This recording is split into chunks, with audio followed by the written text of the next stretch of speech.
Serial killer বৰ্তমান আমাৰ চৌপাশে ঘূৰি ফুৰিছে কেইদিনমান পূৰ্বে সেই সিৰিয়াল কিলাৰগৰাকী অৰ্থাৎ আজিৰ পৰা কেইবছৰমান পূৰ্বে অসম আৰক্ষীৰ বাবে সেই সিৰিয়াল কিলাৰগৰাকী আছিল মোষ্ট ৱান্টেড আৰু বৰ্তমান তেওঁ মুকলি আকাশৰ তলত আছে আৰু এই সমগ্ৰ ঘটনা আমি আপোনালোকক জনাবলৈ আহিছো আৰু ইয়াৰ বাবে আমি কিছু বছৰ পূৰ্বলৈ উভতি যাব লাগিব কিয়নো 2018 চনত যদি আপোনালোকৰ মনত আছে যে সমগ্ৰ অসম আৰু দেশক কপাই যোৱা এক ধাৰাবাহিক হত্যাকাণ্ড সংঘটিত হৈছিল অসমৰ উজনি অসমত আৰু এই হত্যাকাণ্ড সংঘটিত হৈছিল ট্ৰেইনত অসম কৃষি বিশ্ববিদ্যালয়ৰ এগৰাকী ছাত্ৰী নাম আছিল পূৰ্ণিমা বৰা আৰু আন এগৰাকী মহিলা যাৰ নাম আছিল মামনি দেৱী এই দুয়োগৰাকী মহিলাৰ মৃতদেহ উদ্ধাৰ হৈছিল ৰেলৰ ভিতৰৰ টয়লেটত আৰু 2018 চনৰ 10 জুলাইৰ দিনা শিৱসাগৰৰ শিমলুগুৰি ষ্টেচনত টয়লেটৰ ভিতৰত এগৰাকী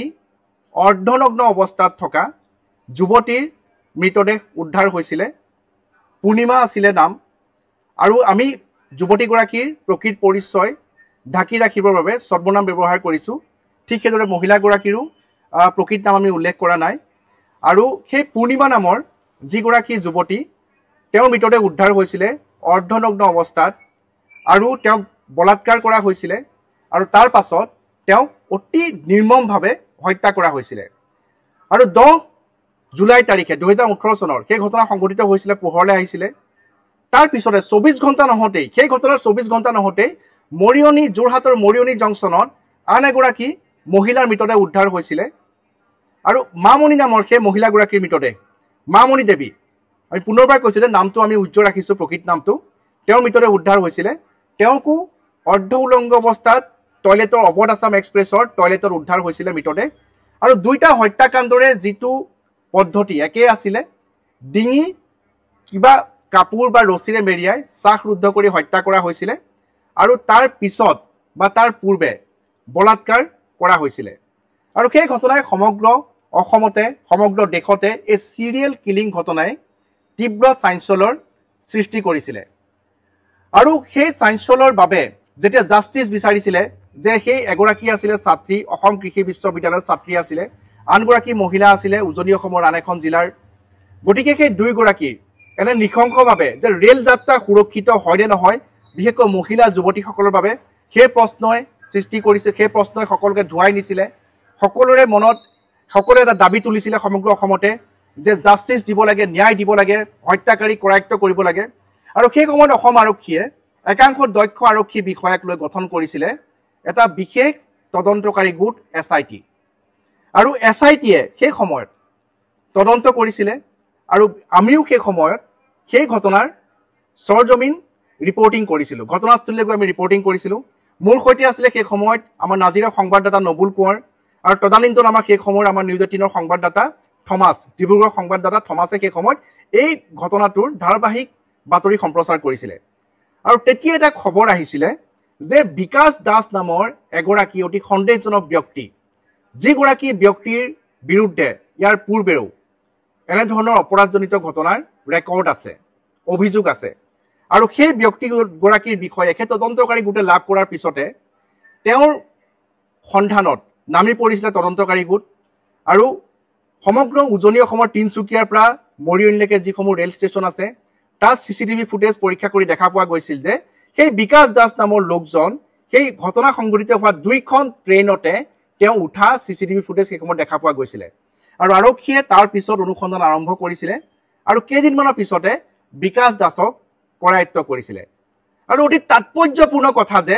বিকাশ দাসে এই সমগ্ৰ হত্যাকাণ্ডৰ ঘটনাৰ কথা যে তেওঁ নিজে সংঘটিত কৰিছিল শীতল মস্তিষ্কৰে সংঘটিত কৰিছিল সেই কথা স্বীকাৰ কৰিছিল আৰু নিউজ 18 অসম নৰ্থ ইষ্ট একমাত্ৰ চেনেল আছিল যে বিকাশ দাসৰ সেই যি স্বীকাৰোক্তি তেওঁ কেনে ধৰণে শীতল মস্তিষ্কৰে দুটা হত্যাকাণ্ড সংঘটিত কৰিছিল সেই ঘটনা আমাৰ সন্মুখত তেওঁ বিৱৰি কৈছিল আৰু আমি তেতিয়া সেই ঘটনা সেই বাতৰি সম্প্ৰচাৰ কৰিছিলো এইখিনিলৈকে সকলো ঠিকে আছিল সকলোৱে স্বস্তিৰ নিশ্বাস পেলাইছিল যে এগৰাকী সাইকোপেথ কিলাৰ যে সাইকোপেথ কিলাৰৰ আমি কাহিনী দেখা পাওঁ, চিনেমা দেখা পাওঁ, হলিউডৰ চিনেমা দেখা পাওঁ, কিন্তু প্ৰকৃততে এগৰাকী সাইকোপেথ কিলাৰৰ কাহিনী আমি বাস্তৱত দেখা পাইছিলোঁ উজনি অসমৰ ট্ৰেইনত। আৰু যেতিয়া আৰক্ষীয়ে গ্ৰেপ্তাৰ কৰিছিলে তেতিয়া সকলোৰে স্বস্তিৰ নিশ্বাস পেলাইছিলে যে এগৰাকী সাইকোপেথ কিলাৰক আৰক্ষীয়ে গ্ৰেপ্তাৰ কৰি ইতিমধ্যে জেললৈ প্ৰেৰণ কৰিছে। তাৰ পিছত সেই সন্দৰ্ভত SITয়ে চাৰ্জশ্বিট দাখিল কৰিলে। তাৰ পিছত আদালতত গোচৰ হ'ল আৰু তিনিচুকীয়াৰ যি জিলা আৰু সত্ৰ ন্যায়াধীশৰ আদালত আছে সেই বিকাশ দাস নামৰ অভিযুক্তগৰাকীক যাৱজ্জীৱন কাৰাদণ্ডৰে দণ্ডিত কৰিছিলে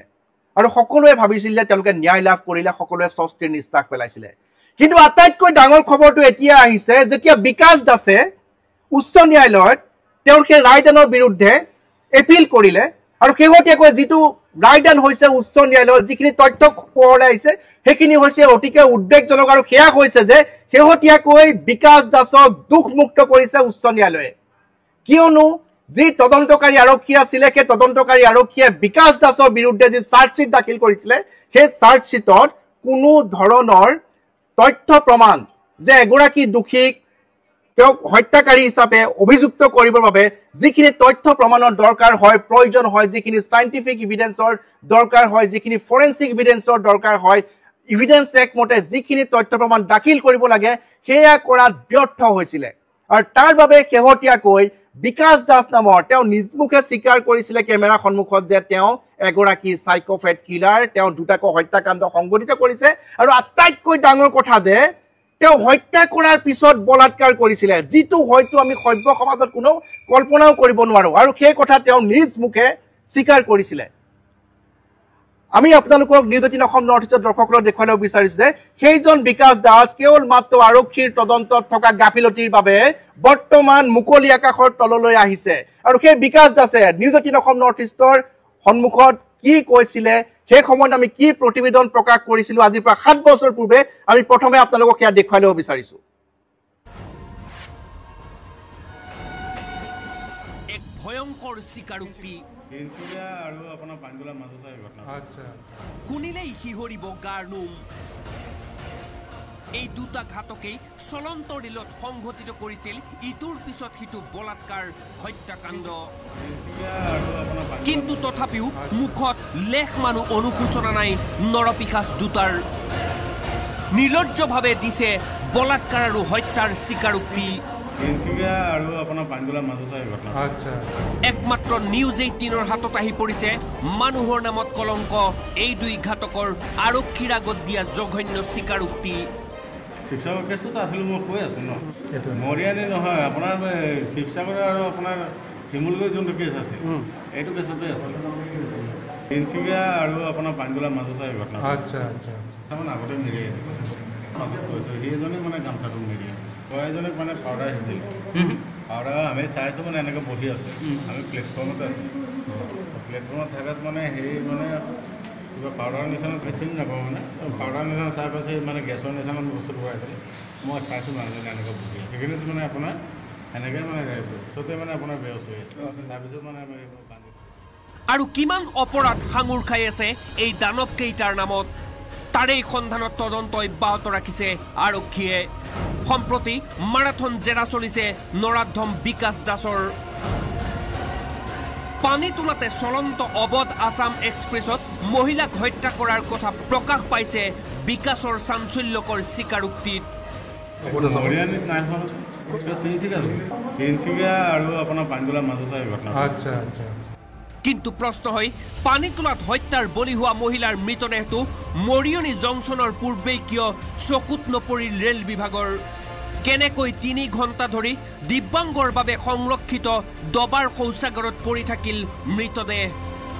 নৰপিশাচ বিকাশৰ স্বীকাৰোক্তিয়ে পুনৰবাৰ পোহৰলৈ আনিলে ৰেল বিভাগৰ নিৰাপত্তাৰ ফোপোলা স্বৰূপ। দীৰ্ঘদিন ধৰি বিকাশ দাস আৰু বিপিন পাণ্ডেৰ যুটিয়ে চলন্ত ৰেলত সংঘটিত কৰি আহিছিল জঘন্য অপৰাধ। 2017 চনত ডিব্ৰুগড়ৰ বাণীপুৰ ৰেল ষ্টেচনত কনক গগৈৰ পত্নীৰ হত্যাটো জড়িত আছিল বিকাশ আৰু বিপিন। কনক গগৈৰ কথামতেই হত্যা কৰিছিল মহিলাগৰাকীক। সোধা পোছাৰ পাছত মুকলি কৰি দিয়া পত্নী হত্যাৰ অভিযুক্ত কনক গগৈকো পুনৰ জেৰা চলাব ডিব্ৰুগড় আৰক্ষীয়ে একেটা গোচৰতে জেৰা চলোৱা হ'ব নৰাধম বিকাশ আৰু বিপিনক তেনেকৈ কৰি থাকে মাজে মাজে কৰি থাকে তেওঁ আৰু যোৱা বছৰ আমাৰ ইয়াত এটা মাৰ্ডাৰ হৈছিলে সেম তেনেকুৱা তাতো তেওঁলোক জড়িত আছিলে আমাৰ ডিব্ৰুগড় কেছত তেওঁলোকক আমি আকৌ আনিম চলন্ত ৰেলত হত্যাকাণ্ডৰ বলি হোৱা যুৱতীগৰাকীৰ শিৱসাগৰৰ ঘৰত শনিবাৰে উপস্থিত হ'ল সমাজ কল্যাণ মন্ত্ৰী প্ৰমীলা ৰাণী ব্ৰহ্ম আগবঢ়ালে অপমৃত্যুৰ চিকাৰ হোৱা ছাত্ৰীগৰাকীৰ পৰিয়ালটোলৈ 2 লাখ টকাৰ সাহায্য লগতে 2 নৰপিশাচৰ দৃষ্টান্তমূলক শাস্তি প্ৰদানৰো দাবী জনালে মন্ত্ৰীগৰাকীয়ে আৰু যাতে এনেকুৱা ধৰণৰ মানে দুৰ্ঘটনাটো নঘটে তাৰ কাৰণে আমি সকলোৱে ব্যৱস্থাটো ল'ব লাগিব অকল চৰকাৰী মেচিনাৰীয়ে নহয় সমাজৰ সকলো বুদ্ধিজীৱী লোকসকলো ইয়াৰ ওপৰত যথেষ্ট সক্ৰিয় হ'ব লাগিব আৰু আপোনালোকেও যথেষ্ট সক্ৰিয় হ'ব লাগিব এতিয়া অপেক্ষা আৰক্ষীৰ চাৰ্জশ্বিটলৈ যুৱতী মহিলাক হত্যা কৰাৰ পাছত মৃতদেহ বলাৎকাৰ কৰা 2 নৰাধমৰ বিৰুদ্ধে আৰক্ষীয়ে দাখিল কৰা নিখুঁত চাৰ্জশ্বিটেহে প্ৰকৃততে ন্যায় দিব পাৰিব 2টা দুৰ্ভগীয়া পৰিয়ালক নাজিৰাৰ পৰা নবুল কোঁৱৰ আৰু ডিব্ৰুগড়ৰ পৰা কেমেৰাত দিনেশৰ সৈতে Thomas Buragohain news 18 Assam north east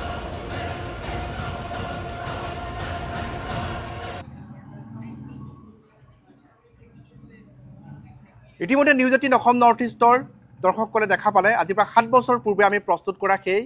প্ৰতিবেদন যি প্ৰতিবেদনত আমি সেই স্বীকাৰোক্তি আপোনালোকক শুনাইছোঁ যে বিকাশ দাসে কেনেধৰণে অতি নিৰুদ্দেশভাৱে শীতল মস্তিষ্কৰে আমাক উল্লেখ কৰিছিলে যে তেওঁ কেনেধৰণে সেই 2টা হত্যাকাণ্ড সংঘটিত কৰিছিলে তেওঁ আনকি ট্ৰেইনখন এটা ষ্টেচনৰ পৰা আনটা ষ্টেচনলৈ যাওঁতে কোন স্থানত তেওঁ সেই কাণ্ড সংঘটিত কৰিছিলে সেই পৰ্যন্ত তেওঁ উল্লেখ কৰিছিলে তাৰ সমান্তৰালকৈ তেওঁ গামোচা ব্যৱহাৰ কৰিছিলে ইত্যাদি কথাবোৰ তেওঁ সেই সময়ত উল্লেখ কৰিছিলে আৰু তেওঁৰ মুখত তেতিয়া কোনো ধৰণৰ চিন্তা নাছিলে তেওঁ সলসলীয়াকৈ সেই কথাবোৰ কৈ গৈছিলে যেতিয়া তেওঁ আৰক্ষীয়ে গ্ৰেপ্তাৰ কৰিছিল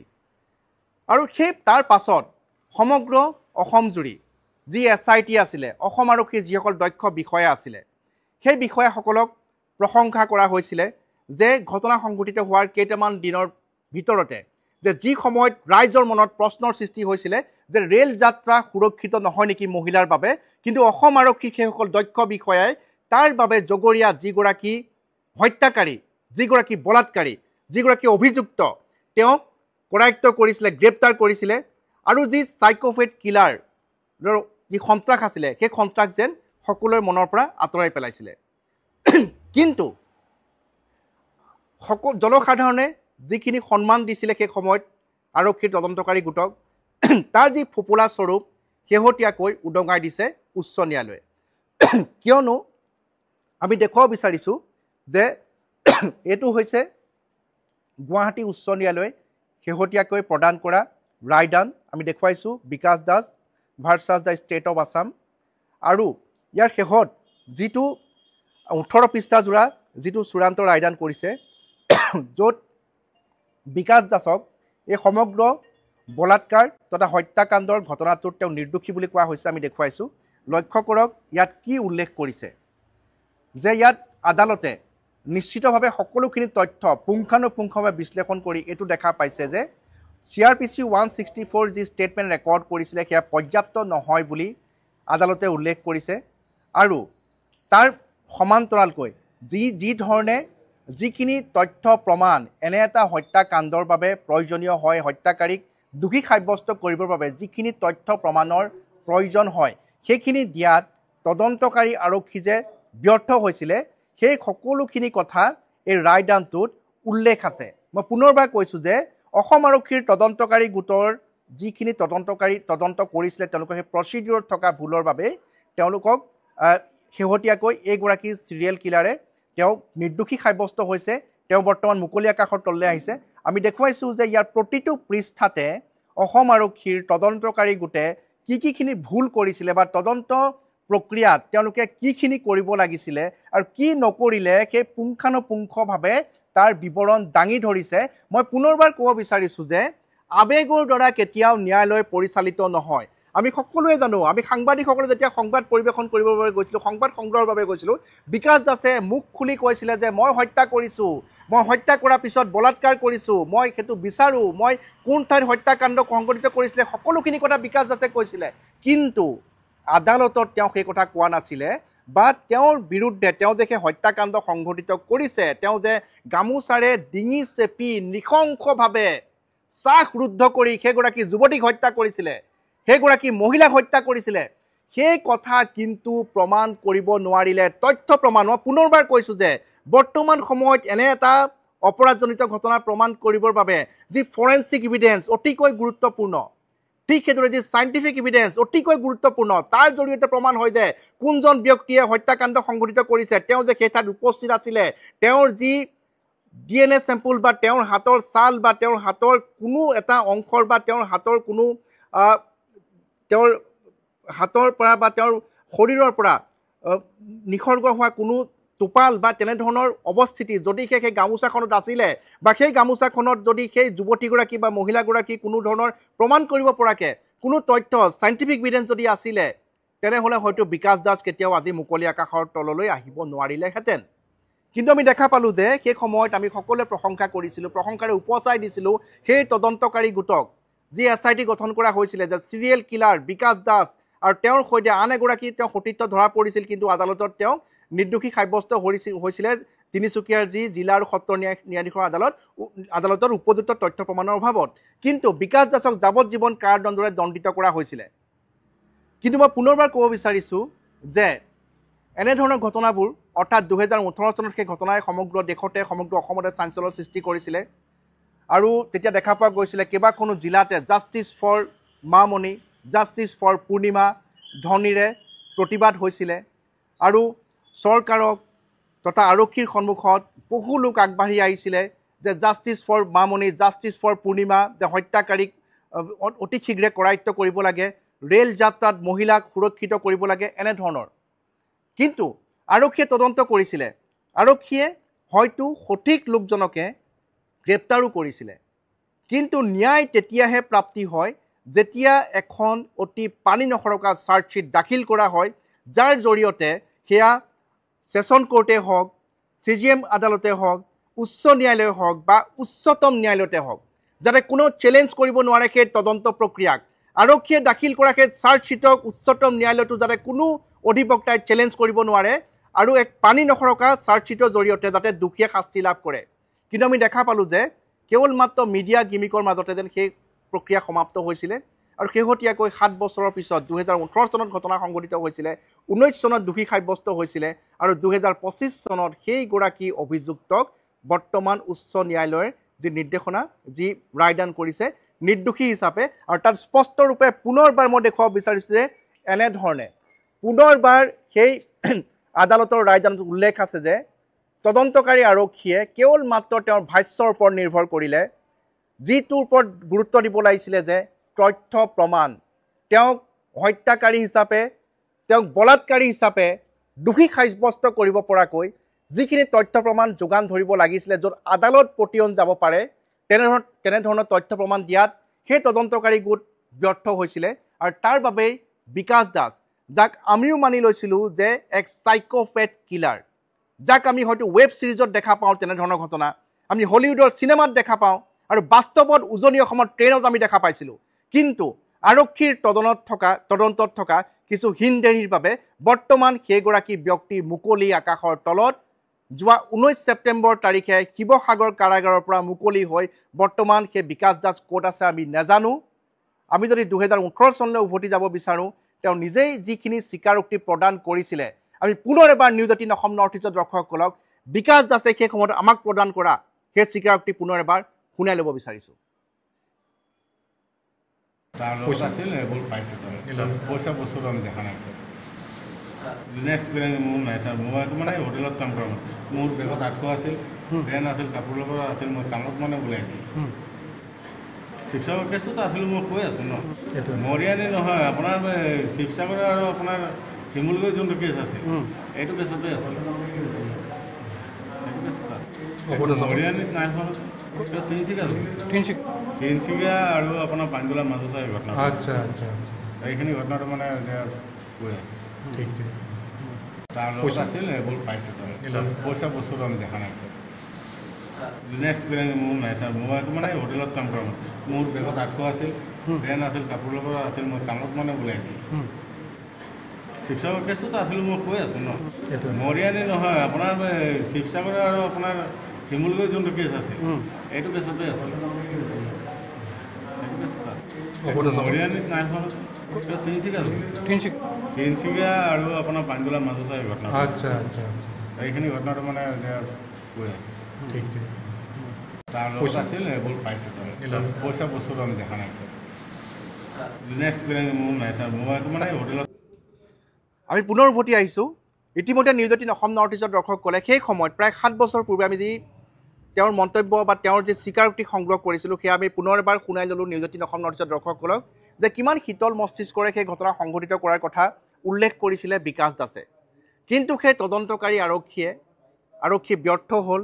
আদালতক পতিয়ন নিওৱাত যে বিকাশ দাসেই হত্যাকাৰী আছিলে, বিকাশ দাসেই চিৰিয়েল কিলাৰ আছিলে, বিকাশ দাসেই ডিঙিত গামোচা মেৰিয়াই এগৰাকী যুৱতী আৰু এগৰাকী মহিলা মামণি আৰু পূৰ্ণিমাক হত্যা কৰিছিলে আৰু হত্যা কৰাৰ পিছত বলাৎকাৰ কৰিছিলে। কেনে নৃশংস হ'ব পাৰে এগৰাকী অপৰাধী, এবাৰ আপোনালোকে কল্পনা কৰক। কিন্তু আদালতত সেই তদন্তকাৰী গোট, যি তদন্তকাৰী আৰক্ষী আছিলে, যি চাৰ্জশ্বীট দাখিল কৰিছিলে বিকাশ দাসৰ বিৰুদ্ধে, তাত হয়তো বহুখিনি হিনদেহি আছিলে। তাত তেওঁলোকে চাইণ্টিফিক ইভিডেন্স বা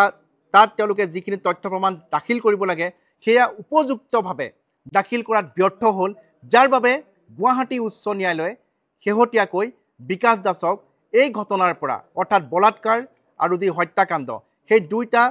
যি অভিযোগ আছিলে তেওঁৰ বিৰুদ্ধে, সেই দুইটাৰ পৰা তেওঁক নিৰ্দোষী বুলি ৰায়দান কৰিছে। আৰু আমি যি জানিব পাৰিছিলোঁ সেই সময়ত যেতিয়া আমি বাতৰি